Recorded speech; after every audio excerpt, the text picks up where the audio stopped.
अनेक जण मला विचारतात, की इतकी वर्ष, इतक्या स्त्रियांसोबत काम करून तू काय शिकलीस? तर मला वाटतं, की खूप काही शिकले. पण सर्वात महत्त्वाचं काही असेल, तर ते हे शिकले, की प्रत्येक स्त्री सुंदर असते. कुणाचा आवाज सुंदर असतो, कुणाचे केस असतात, कुणाची त्वचा असते, कुणाचे डोळे सुंदर असतात. पण मुद्दा तो नाहीये.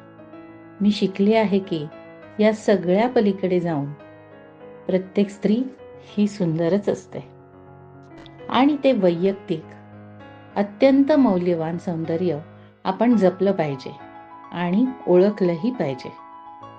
आरशात बघितलं की स्वतःच्या डोक्यावर तो मिस इंडियावाला मुकुट आपणच आपल्याकरता शोधून काढला पाहिजे.